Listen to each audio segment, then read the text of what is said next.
Did you know, in the first Hellblade game, to make Senua's costume look battle-worn, one of the artists let his dog rough out all the material samples before they were scanned and turned into game textures?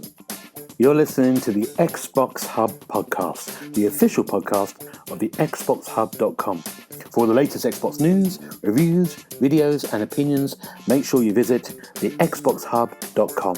But for now, settle down, get comfy, and open your ears for some podcast delights.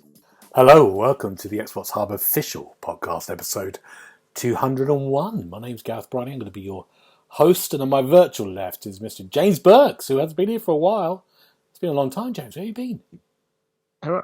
Did you say 201? I think it is 200. I missed 200. You missed 200. Oh, my word. I know. Unbelievable. It has been too long. It wasn't great, to be honest with you. No, it was. It's a good one. I won't disagree with you. We had Dobbo's confessional. It's good. And on my virtual right is Mr. Paul Renshaw. How you doing, Paul? I'm doing all right, Gareth. You're sounding rather sexy tonight. Have you got something wrong with your throat? I'm very poorly. I'm sitting here looking at the screen. My eyes it's are good watering. That you don't mention it, though. No, exactly. I'm a professional. No, yeah, you just push on through to the other side. What I'm hoping is these three were just chatting. I can have a quick sleep. Well, no problem. Don't get Darren started on politics. Sorry, assuming that Darren's on the podcast. Yeah, you might not be on it. Let's see who's on the Let's see who's virtually opposite me. It's Darren Edwards. How you doing, Darren? Hi, good evening. I'm feeling fighting fit, so I'm happy to filibuster all you like with politics this evening. That's absolutely fine with me. That's what you want to hear. Have you done your national service, though? Oh, don't get me started on that. Yeah. Wow. James, how's your week been? What's been going on?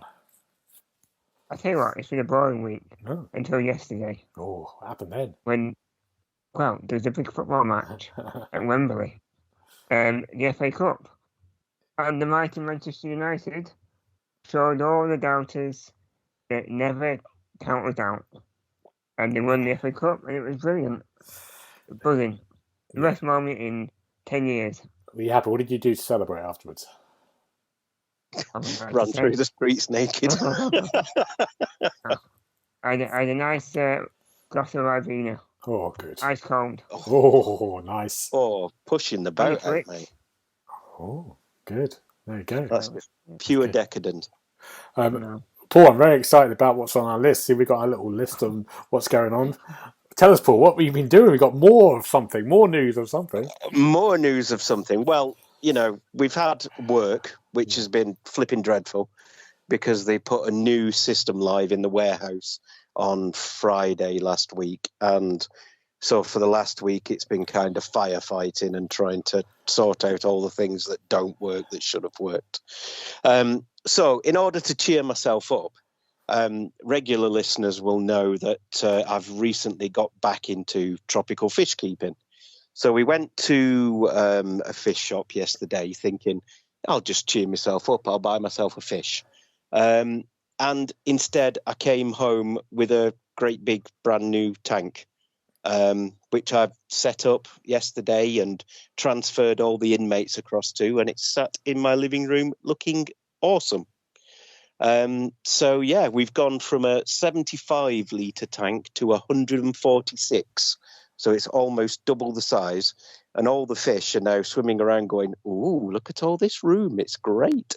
So, yeah, I'm sat here now chatting to you guys, looking at my fish, and it's helping me to remain calm. Which, when we get on to the games we've been playing, will explain why having a fish tank in my living room is a really good idea. Good, Paul. Someone's earning, so it's good. Good. There you go. What about you, Darren? Anything happening this week? Exciting? I just like the start of Paul's anecdote. It sounded like a Monty Python sketch when you went into the fish shop. It was very entertaining. How big is the tank, Paul? Can it fit a human being in? I don't know what that size is in real terms. In real terms, it's probably about 3 foot long by 18 inches high. So it's not huge, but yeah, I dare say if you folded yourself up, you could go for a dip. Or a child. Or a child. Or a child.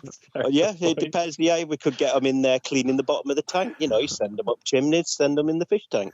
That could be part of the national service, right? It could be.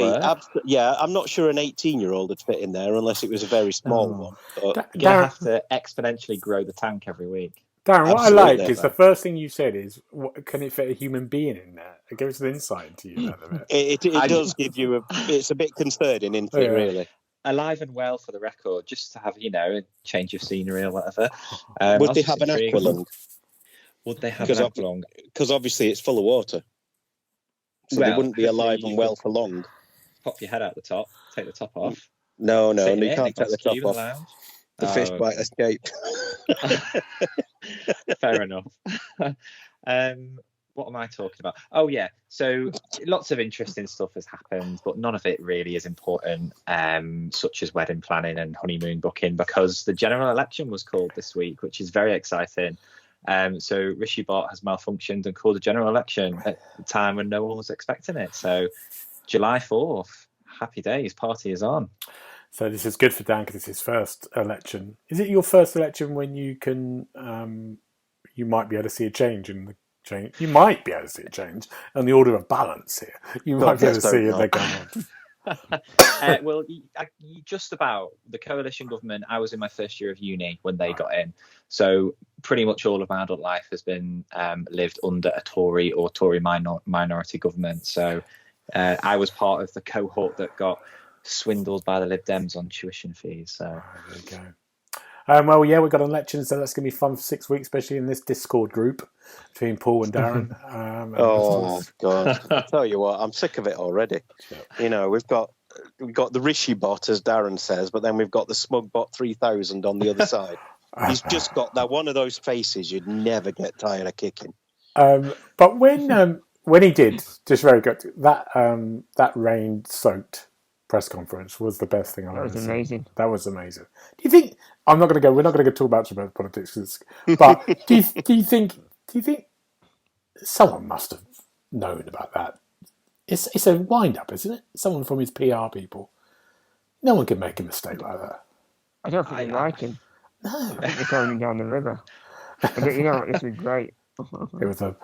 There's a great thing if you go on the internet. There's a very funny thing when someone's put some sound effects of him walking away, like splashing sounds as it goes beyond. And when he closes the door, someone's going, ah! It's very good, very funny. We had Things Can Only Get Better in the background, that was renamed as Things Can Only Get Wetter, which was a cracking start. Wow. Nice pun. It is unfortunate that he was stood there saying, I've got a plan, when he was stood in the rain without an umbrella. It was just like, I don't want him to lose, but he didn't get it off to a strong start, did he? Not a good start, no. Now, let's talk about games. What have we been playing, everyone? What's been going on? What's been happening? Oh, I didn't say what I was doing, but let's not do that. Let's go straight to games. No, we want to know what you were doing, Darren. Oh, well, I've been doing a show, and that's why I've got a cold. I've been outdoors doing a show, directing a show, so I've been out in the rain a lot. Punching Judy, yes. Do it. Coming to a seaside near you on tour soon. Yes, so that's why I've got a cold. And I've been watching a series called Sugar on Apple TV that I recommend to anyone. It's really good. Colin Firth is the lead. It isn't what you think it is, that's what I'm saying, but it's very, very good. But let's talk about games. Let's go into our game world. I'm sorry if you can't hear me if I suddenly go low, but this is as much volume I can go. Let's talk, first of all, to James is on the first on the list. What have you been playing, James? What have you got? Is it? That's the first. Oh, what do you want? What are we doing here? I don't know. Well, you like. We'll do the joint one afterwards. Yeah, should we do a that's single a very game good first idea. and then do the joint one after? Yeah. Right, let me get my notes. So, I've been playing games this prepared. week. I've been playing Read Only Memories, Neurodiver. And it's a sequel to 2064 Read Only Memories, which I'm sure we've all played. And this sequel is a point-and-click adventure. It's set in 2070, in the near future. And it follows a psychic who can go into people's minds using this neurodiver device. and basically she's tasked with going to the minds of people to hunt down this evil person that's tearing people's minds apart. And it's really interesting because in everyone's minds, it takes them to different places. In one part, they're in like a zoo. In the next, they're in Busan, in Korea. I was like, wow, that's quite cool. So you've got to unravel these memories and piece together who it is really, who's doing this terrible thing inside people's heads. And it's really good. The voiceover is great, the storytelling's great, and the point-and-click puzzles aren't difficult really. So it's very streamlined. You enjoy the story more than have to worry about difficult problems to solve. And I give it a 4 out of 5. Ah.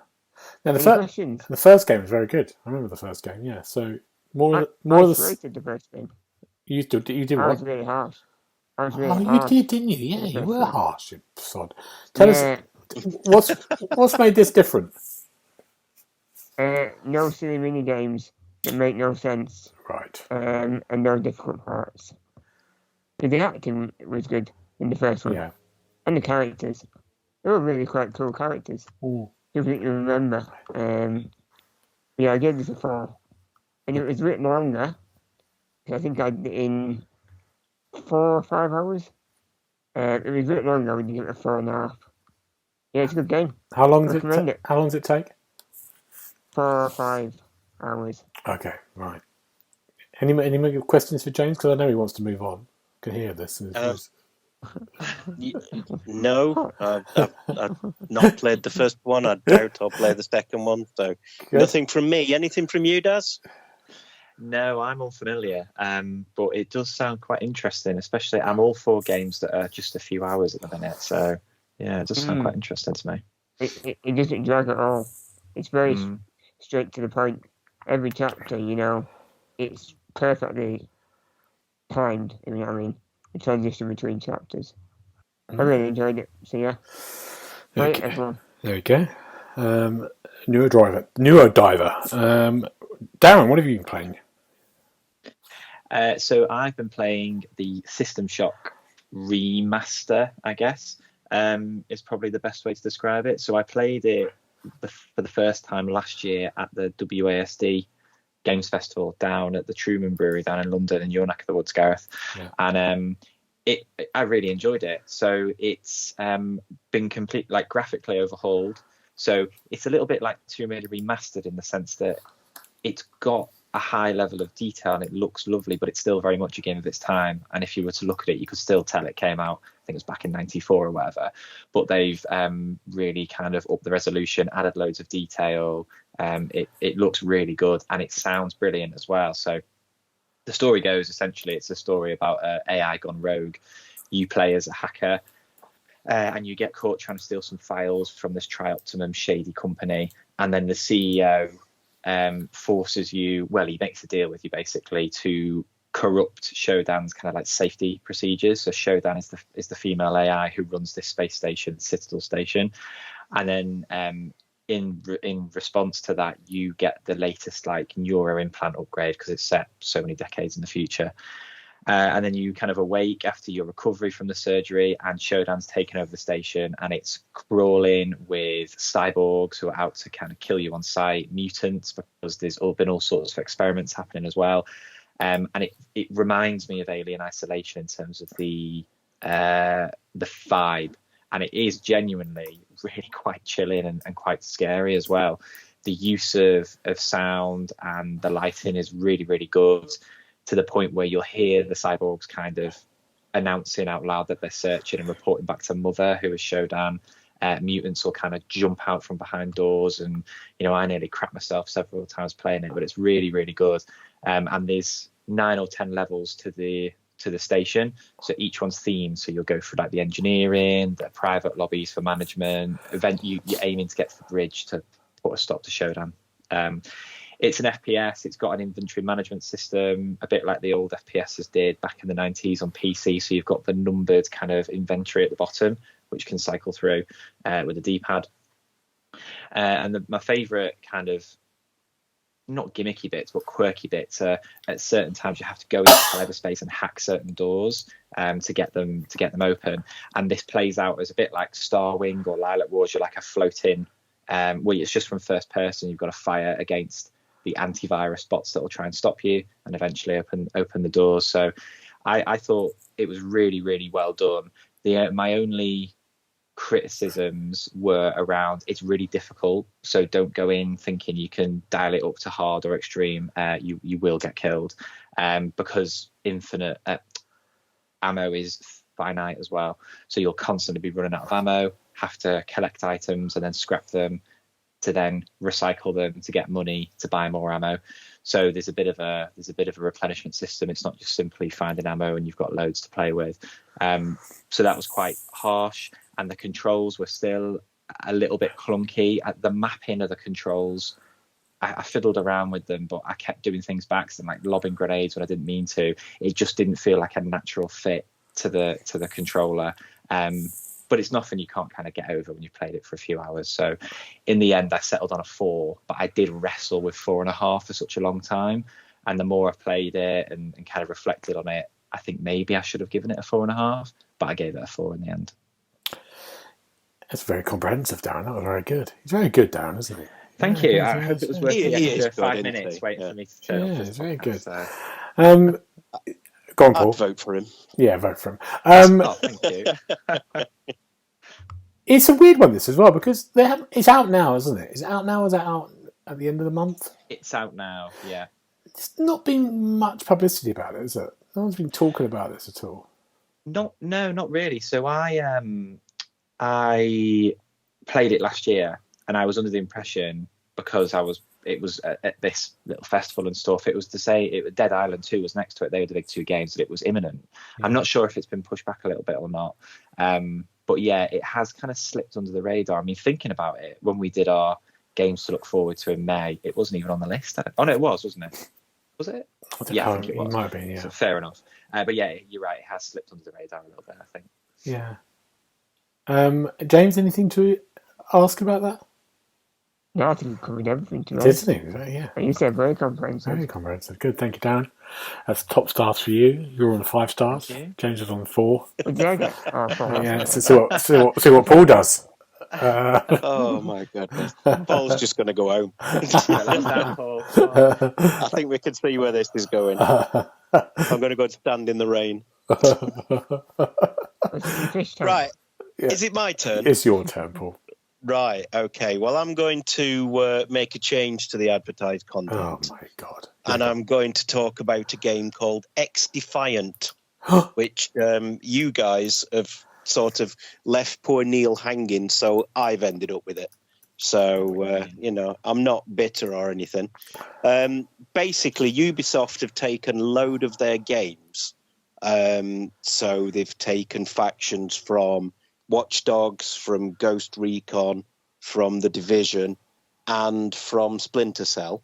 Echelon is Splinter Cell, isn't it, Daz? Yeah, correct. I wish they'd just make another game, but yeah. Cool. Yeah, so they've taken all of these factions and thought, what would happen if these guys all met up in somewhere and had a big fight? So you've got all the gear from each faction. Oh, and there's people from Far Cry as well, which always makes me smile, because you've got all these serious-looking guys. I mean, the guys from Ghost Recon have got their body armor, and the guys from Splinter Cell have got their suits on and everything. And the guys from Far Cry turn up in, like, denim body warmer type things and T-shirts. And they're just as competitive as the guys in the body armor, which amuses me no end. But anyway, what it is, it's basically a multiplayer first-person shooter with various different modes. It's basically like Overwatch, but with a Ubisoft skin on it. You know, some of the modes are like you have to escort a payload through the streets and stop the enemy from getting near it. And there's another one where it's basically conquest from Battlefield. You have to go and capture a load of zones and everything else. And I am, unfortunately, to multiplayer first-person shooters what Eddie the Eagle Edwards was to competitive skiing. So I am having an absolutely dreadful time. Everybody is just killing me from across the map with the most ridiculous weapons you've ever seen.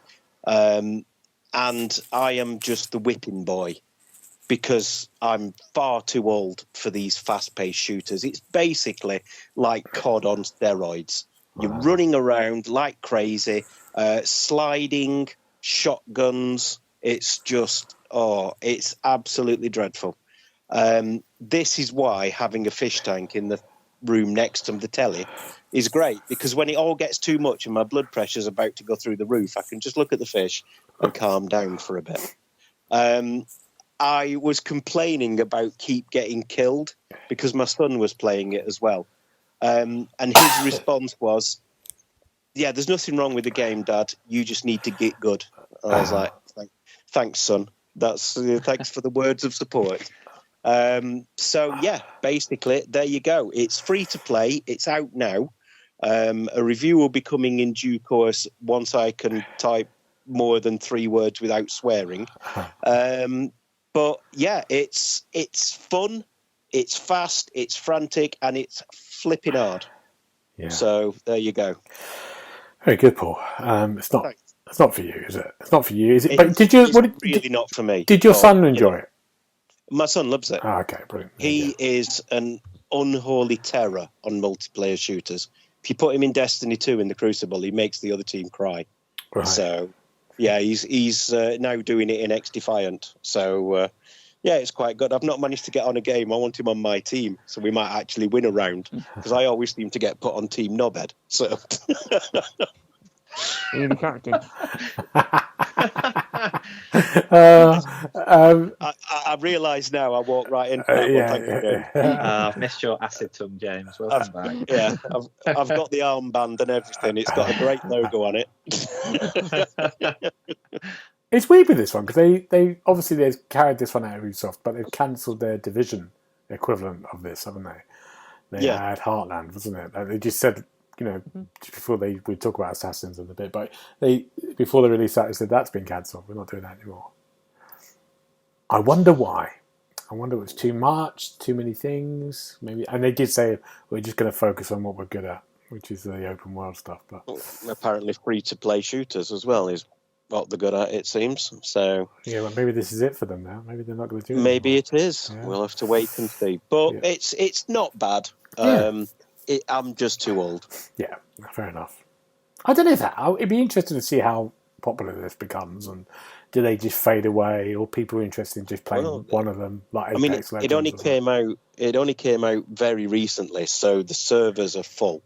Yeah, that's good. But yeah, I mean, whether it'll stay full, it's another matter. So. Well done, Paul. Brilliant. Good. Let's talk. How many stars? Oh, I don't know. 4.5. 4. No, I can't do it less than James. 4. Good. Let me talk about, what should I talk about? Oh, yeah, the big one. Sorry. Is Hellblade 2. So I did a review on Hellblade 2 when it came out on Tuesday, and I had it for about a week and a bit before that. So what can I say about Hellblade 2? I loved Hellblade 2. I love the first game, and in this game, Senua, is the lead part, it sort of carries on from where she, at the end of the first game, and she basically is trying to go back to her homeland and trying to work out about who killed her love of her life and also all her villagers, but ends up on a slave ship and ends up on this kind of, which is basically Iceland, which is where they've done it, and then goes on another kind of journey where in Iceland sort of giants are being sort of summoned, and they are destroying the kind of villages and destroying the atmosphere, and she goes on a journey to stop them all. And it has the same mix of environmental puzzles to solve, exploration, and the combat system. And the combat system is, if you play the first game, it's kind of it feels like it's moved on. It feels familiar, but it feels like it's moved on in the amount of enemies that come. It just feels very filmic. They're sort of like, you feel like people are just coming from all sides all the time. You've got sort of heavy armored people. You've got people blowing fire at you. Sort of creatures at one point when you're underground. It's a few boss fights as well. But it's a really simple to, with the combat system, it's like a heavy attack, light attack, and a counter attack. But really involving, really kind of like visceral and unique. But it feels like everything they did for the first game, they've kind of moved on. So the puzzle making's got slightly more mechanics in there, more kind of interesting kind of things to solve. There's a great thing when it's like the world turns upside down, and this kind of magic thing, you have to work out a system of like getting through a location by reversing the whole world and then switching it back again. And of course, what the big thing is here is in Unreal Engine 5, and we've not really seen much come from Unreal Engine 5. I think that's fair to say, isn't it, so far? Maybe one or two, but it's the best looking game ever on the Series X. It's just unbelievably beautiful, and you look at that engine and you go, oh yeah, this is what they were chatting about here. This is what they were. I mean, the first game looked very pretty, but this is just unbelievable. It's lighting, the way they kind of use the locations of Iceland and had anything, the animation, the creatures, everything. Even there's a whole section when you're underground, and even the underground looks beautiful. So it is the most prettiest game on the Xbox Series X. It just looks amazing. And of course, the same thing before, which is the sound score is kind of immense. But with Senua, she suffers from a form of psychosis, so she has voices in her head, and they make this as in the first game. So it's like what's the word? It's like a surround mic, so that's how they record it. So you play this with headphones. They really ask you to do it, so you feel like all the voices are coming all around you all the time when you're listening to it. Well, the main body of the game seems to come from the front. So sound-wise, artistic-wise, and writing-wise, it's kind of an amazing artistic venture. It's brilliant. It's superb, and it's on Game Pass. I'd recommend everyone to give it a go, even if you just to see what it looks like in the first couple of hours. It's been interesting having the review because I gave it a 5, and I was quite a strong statement in my thing. I said this is the reason I bought an Xbox Series X. Meaning that when we first saw the first trailer we saw for a game on the Xbox Series X, when we were doing this podcast, I think when originally we started, was that game, was that first bit. And that's what got me excited about having the Series X then. And it made me very excited at the end of it to think, oh yeah, there's going to be these games with that potential are all going to start to come out in the next couple of years, using the more, even if it's just Unreal Engine 5, but also that people have developed their own engines as well within their thing. What you can do is so cinematic, so kind of, and also it just doesn't. It's so smooth as well. Not one bit of pop up or pop in or jagged thing. It's just like all the way through. It's been a really mixed bag, and of course my review as well is already people. When it went out, people were commenting and going, nothing I would expect from someone with Xbox in the title. Oh my God, they don't try to hide it. Oh my God. Like that. So, and it has got a really mixed review. So there's a few 5s, fives like us. There's Guardian, the Games Radar, a few of the other ones, some 4s, and then there's a couple of 3s and 2.5s. It's like, whatever you think of the game, 2.5 out of 5 for this game, just on the way what they've done artistically. I don't know. I think it's really, again, you realise the sort of the agenda of the PlayStation versus Xbox Too much bias. rises its head again. Yeah. And it's ridiculous because I think this game will go to PlayStation. I have a feeling. And when it does, it will get 5 stars. Yeah, exactly. Yeah. I'm going to say it runs better on the PlayStation. It's ridiculous. Yeah, so it has been a real weird mixture of stuff. Yeah, but it's great. I love it. I think it's good. But I love cinematic first-person adventures. That's my love, and I love the first game. So if you didn't get on with the first game, maybe you won't. But I would always say to anyone, just have a go at it for an hour, just so you can see how it looks. Yeah, there we go. Hellblade 2. Any questions? I have a question. Yeah.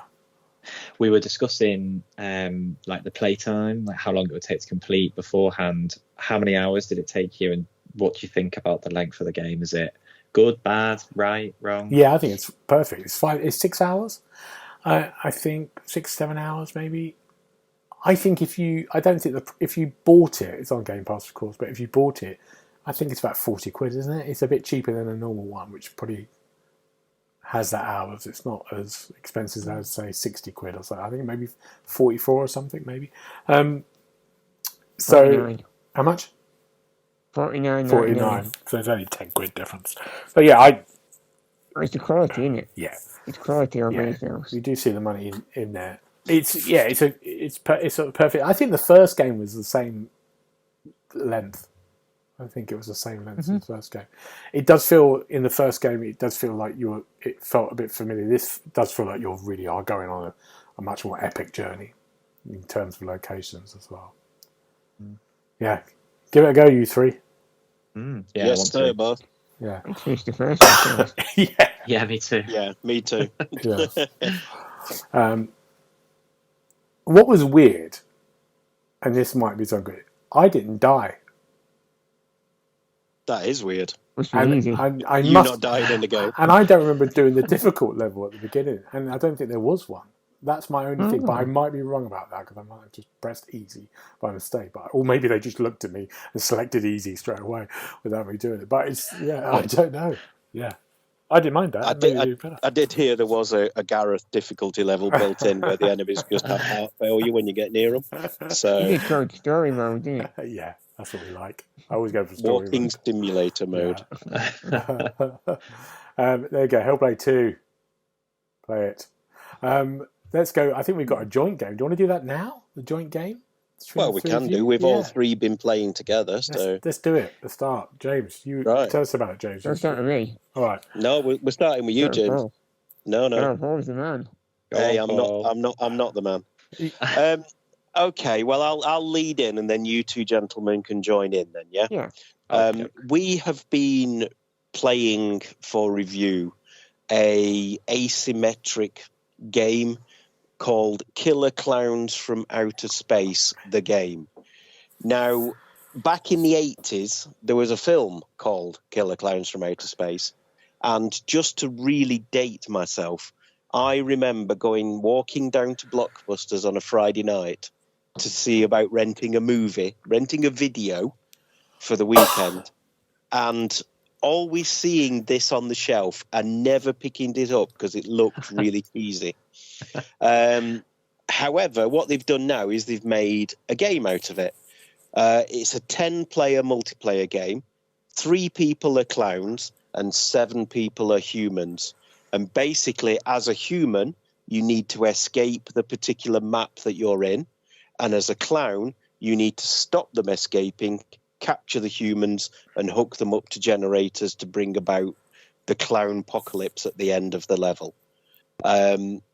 We've been playing together, and I think it's fair to say that we had fun. Would you agree, gentlemen? Absolutely. Oh, good. Yeah. Good. Good talk, Darren. Thanks for jumping in there. Would you like me to expand on that, Paul? I would like you to expand somewhat, yeah, because Okay, I'm going great. to cough in a moment, and then Gareth will shout at me. I feel like I'm the contestant on The Millionaire, the major cheating, and people just coughing when I say the right Yeah, answer. that's it. It's me. So I've seen the film. I watched it on Netflix a few years ago, and it's one of those B movies that's just hilarious because it's so ridiculous. But so I was going in with kind of, what's this going to be like? But actually, it's a really solid multiplayer game, and I think there's a few little bits that make it really enjoyable. So it's got proximity chat, which is really good as well. So essentially, for those who aren't aware, when you're close to allies on your team, you have like an automatic little chat room so no one else can hear you. So as Paul mentioned earlier, I think there's 4 ways in each map that you can escape, but you have to get certain items which are randomly dotted around the map, and you don't really know where they are. You've just got to go searching. So you can kind of talk tactics if you're kind of evading the clowns and they're nowhere near, if you're using the in-game chat. So little things like that make it quite tense and really enjoyable.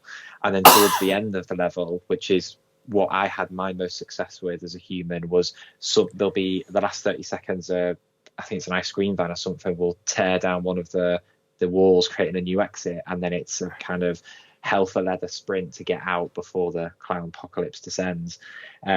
So I just thought it was really good. I think one of the things that was potentially a little bit frustrating was, because it's 3 clowns, 7 humans, you tend to get drawn as a human quite a lot. But even if there's only like 6 players in the lobby, it tends to be weighted more towards human.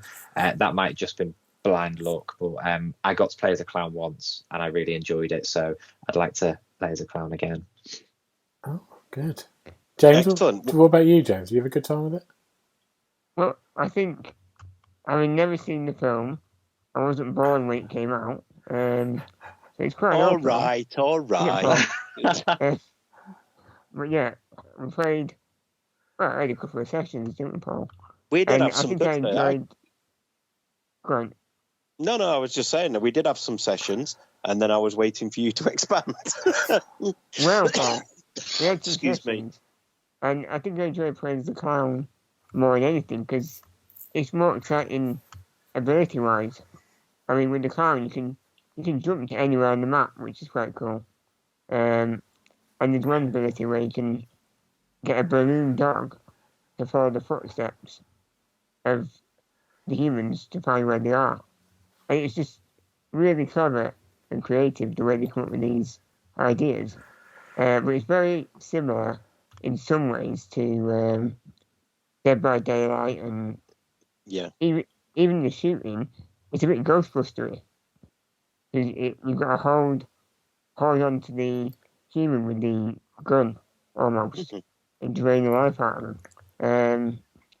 But yeah, I did enjoy the human part, mainly because if there's bots in there, they just randomly wander around as humans, and it's hard to get teamwork going if the teammates can't hear you, which I found happen quite a lot.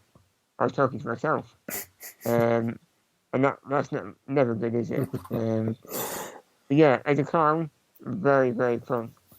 As a human, not sure yet, but it's still a good game. Oh, good. There you go. Positive with this game, yeah. Any Good. questions? Well, no, you 3 have played it. And I'm Yeah. Questions, Paul? Why didn't you join the review games, Gareth? Why didn't you put your hand up? I've been busy playing proper games. Proper games Oh, like yeah, you've been Hellblade 2. playing out in the fields, catching cold. Yeah, exactly. Good. That's good. Darren, you got any more games you want to chat about briefly? God, we're running out of time here. I can, if we've got time, I can talk about another one. So not quite as enjoyable, this one, sadly. Goons, Legends and Mayhem, it's called. And it's almost like a bit of a Mario Party style game. So it's based in the hockeyverse. So everyone's obsessed with ice hockey, and it's all about ice hockey. And you move around the world completing different little mini games, and there's a very kind of vague story behind it all, where you're trying to stop, I think he's called the Grand Musketeer or something, who's a kind of stereotypical baddie, and it's very tongue-in-cheek. It's quite meta, like it refers to itself as always like, is this going to be a boss battle and all that business? But essentially you do things like play ice hockey versus some of the boss characters in straightforward ice hockey games, or there's like boss battles where you've got to, your main way of firing is by hitting the pucks at them, and then once you've kind of taken the health down, you can line up I think it's called like a slap shot. It's like a special where the camera zooms around into first person, and you've got a little target and you've got to aim at the weak spot, and then you fire off the puck and take one of their lives, and you have to rinse and repeat a couple of times. So it's a few different mini games in there. There's another one where you've got to kind of you're on a snowmobile and you've got to gather up as much snow as possible, as more than the 3 competitors to kind of win. However, kind of probably problematically, the least enjoyable part of the game about ice hockey was playing matches of ice hockey. It just became a real kind of stalemate, because the goalkeepers, I can't remember what they're called in ice hockey, who basically defend the net, they are AI controlled, so you can't play as them. and they're really, really difficult to score against. The best chance you've got is if they get stunned, like if something falls onto the ice rink or you fire off a really powerful shot at them. That's your best opportunity to score against them. But the AI tends to be a lot more proficient at doing that than you are. And if you're firing towards the same end as well, before it's a bit like, not like offside, but you stop your goal hanging, you have to take your put back behind the halfway line and then come back into the offensive half to score, which just makes things even more frustrating. So I need to buy myself my own fish tank, I think, because I was getting really frustrated with it. And it does have multiplayer, so you can play locally, but again, you can just play ice hockey. So I dragged Ryan in and he kind of pulled a face after half an hour, and that was as much as we played. But the bit that was really frustrating, and this is kind of one of the reasons why I only got 2.5, although the review's not live yet, I don't think, is the online, yeah. Well, you'll probably be glad I told you, to be fair. The online mode, I couldn't get onto it, so you had to link your Epic Games account essentially. And when you click online, it gives you a little code of letters on screen, and then you put that in your phone and link it. And I just kept going round in circles. I unlinked it to try again, and then I kept getting thrown to a register for an Epic Games account page, so I couldn't get on to play it, which was really frustrating. And that wasn't the only rough edge. It crashed a couple of times. The frame rate dropped through the floor at one point. There's when your XP bar fills after you play a match, it kind of has like a almost like coin dropping sound, but that got stuck on, and I had to reset the game to stop it because it was driving me mad. So it's just a bit of a mess, really. It didn't really come together, so that's why I gave it 2.5 in the end out of 5. Great. Unlucky, Darren. Unlucky for that.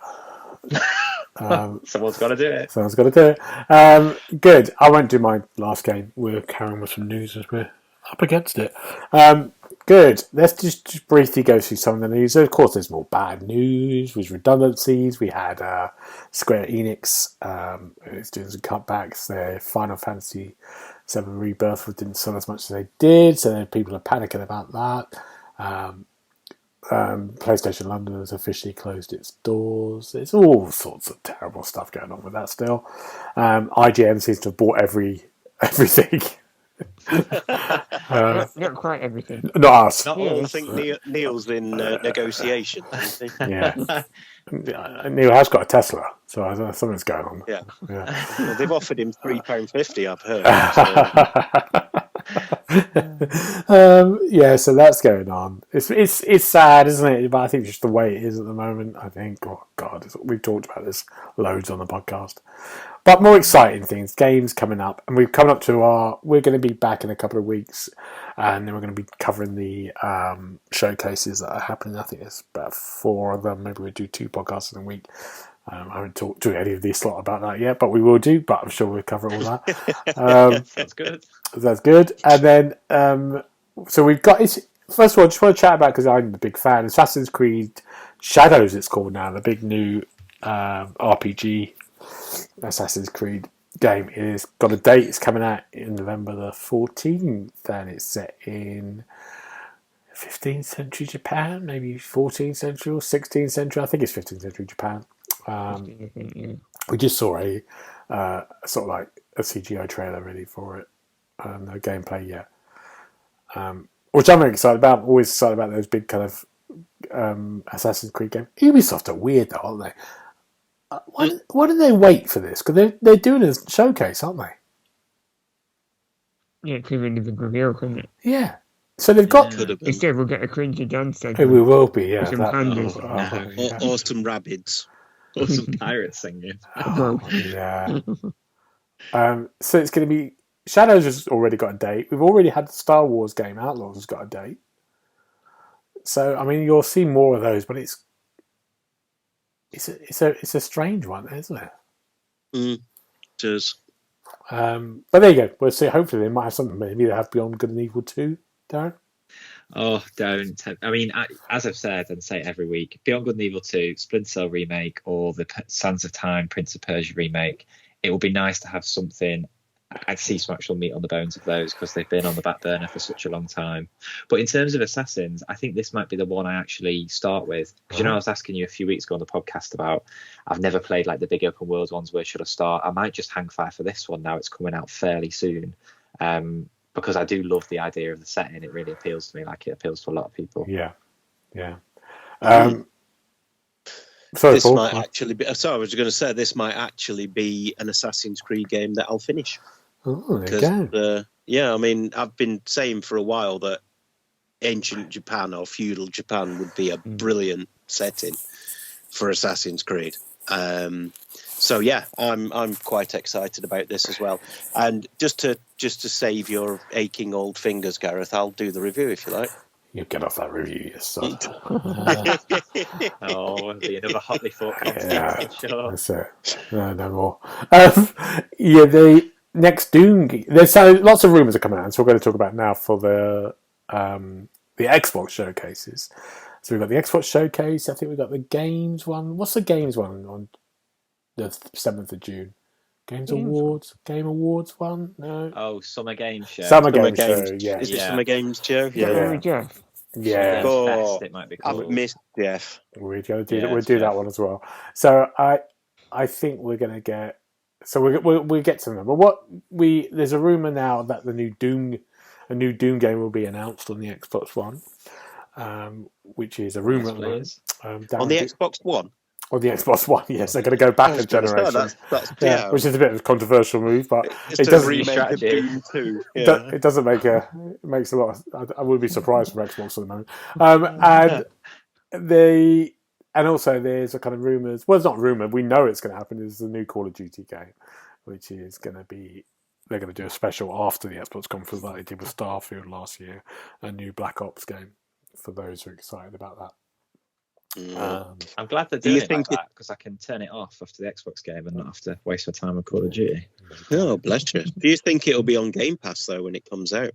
Oh, I think so. Yeah, I do. They need to pull that button, don't they?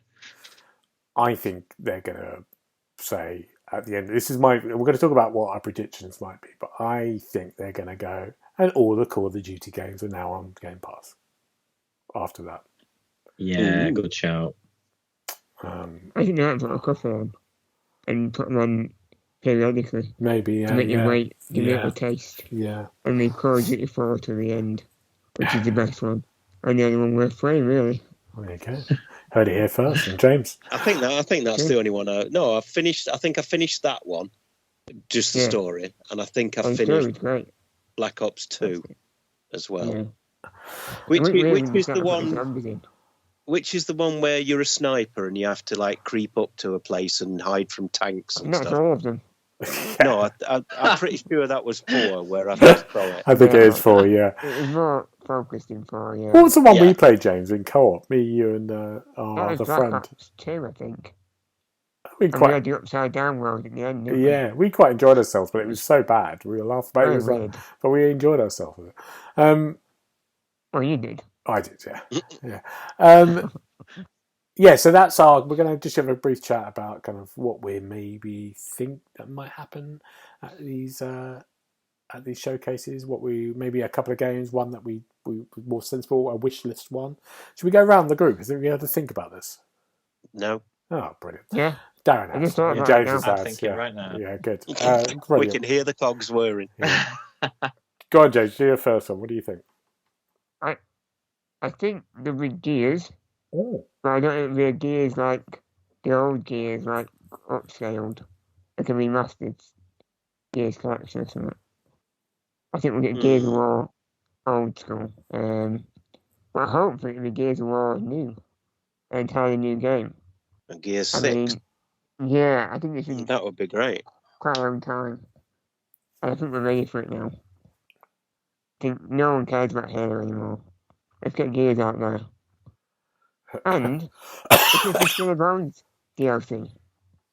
You know, it's got no extra content yet. Is the game out yet?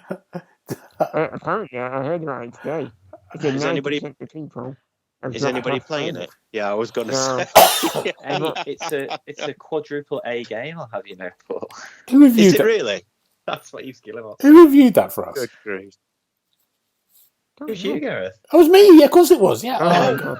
Who reviewed it? I You love the liked way it. you You trying got to good. distance Hours, yourself didn't you? from it. wow. Okay. Yeah. So whoever that guy was, he was some kind of corporate shill. I You love give it the. a 5. I gave it a 5, didn't I? Don't No, seem like it. imagine that. I love the first hour, and then I went, it doesn't change much from this, does it? Yeah. Yeah, good. Brilliant. So there you go. That's a good one, James. Gears of War 6. Yes. Yeah, I think that's probably a good one. Darren, what about you? What's your one? So I agree with James. I was going to say Gears 6 is like a realistic prediction. I think I'm not going to go down the Ubisoft road again in terms of dreams and aspirations. I would love to see more, even some sort of release window for Fable. But also Perfect Dark reportedly was in trouble. So I'd like to hear some positive news about that. So I've probably kind of got 2 or 3 at the top of my wish list. That would be a good showcase if at least one of them was in there. It's so weird, isn't it? Because Perfect Dark, I know you're somebody. Who cares about Perfect Dark? I mean, it's not. It's, I'm not saying that. I'm saying that I'm not being facetious here, but it's like it's something that none of that a younger generation won't even know what it is. When was the most successful True. Perfect Dark game? No, I mean, when the 360 game of it came out, it wasn't very good, was it? When they launched? No. So you're I thinking think Perfect Dark from 64, yeah, probably. Yeah, I was going to say it was on the N64, wasn't it? yeah. That was a big one. I just, I mean, it won't be for everybody, absolutely. But I think in terms of the setting and the characters and the story, if they really brought that bang up to date and gave it a real kind of makeover and threw everything at it, I think it could be a really good game. And going back to your point there, Gareth, it would feel original if people weren't familiar with it on Xbox as well. Great, good. You convinced me then, Darren. You're taking me to the promised land there. Good, perfect. promise Paul, what do you think? What's one of yours? Are we doing what we think will be there or what we would really, really like? I wanted both, but I'll take what I can get. You take what you can get. That's probably the wisest policy at the moment. I have heard rumours that there is a new Battlefield game in the offing coming from EA. Now, I would like EA to stop whatever nonsense it is they're doing at the moment and just make Bad Company 3. That would be all I want for Christmas. You can forget your 2 front teeth. Bad Company 3, that's what we need. But in the really real world, I think I've got to agree with James and Darren that Gears 6 should hopefully get a little mention because we've been on that cliffhanger at the end of 5 for a very long time now. I really like Gears 5. I had a great time with that game. It's brilliant. It's really, really good. Yeah, so maybe, Paul. Maybe. It'd be nice, wouldn't it? Yeah. Shall I throw one out there? Why not? Yeah. New Tomb Raider game. I've got a feeling coming from somewhere. Yeah. Oh, that's a good show. Especially because there's the making a TV series now, aren't they, as well? I don't know. I think there might be something. Yeah. New TV series on our list that we haven't covered, but live action. Mm-hmm. I don't care. That could be interesting. Yeah, could be good. What about Fallout 5? Do you think there'll be one of those? Or do you think it's anywhere near? No, well, you'd like to think so because they're going to turn into GTA soon and just keep flogging the same game, or Skyrim. I would like to see a new Fallout because every Fallout game I've played, I've loved. What about the games from Xbox that we know have been announced already, like Fable we talked about, but we're just waiting for a release date? Were there other ones in the last couple of showcases that we've not heard about? Avowed, we know it's coming in the fall, don't we? It said it's in the fall. Yeah, I think we'll see more of it now. Yeah, I think we get a date for that probably. Anything else? I'm just trying to think of the ones that we've gone. Oh, that's exciting. I know what might come. I don't think it won't be Xbox. It'll be multi-platform. But there's been rumours going around that BioShock 4 may get announced as well, which I will be very excited for. Yeah. Because there was that one on the Xbox podcast, the Xbox showcase, was it last year that was like steampunk? It was very Bioshock-esque. I can't remember what it was called, but it wasn't Bioshock. Oh yeah, I remember the one you mean. Yeah. So a new Bioshock to be officially confirmed would be brilliant, I think, as well. Well, good. Well, we're going to cover all this. We're going to cover all these showcases in the next couple of weeks. But I got very excited with Unreal Engine 5. I want new games, new stories. Even though it's Hellblade 2, I want new... You get a new console first. Oh, yeah. That's true. Good. There you go. Gentlemen, what are we looking forward to next week? James, what are you looking forward to? I've got my first career lesson in a long time this week, so looking forward to that. Good. Starting that again. Good. Very good. So learn more than one word. Good. Excellent. What about you, Darren? So I couldn't think of anything else but work, really, sadly. But there's a couple of things we're watching at the minute. If you're not watching it, go and watch them. So the final series of Inside Number 9 is on now, which has been fantastic so far. Really, really good storytelling.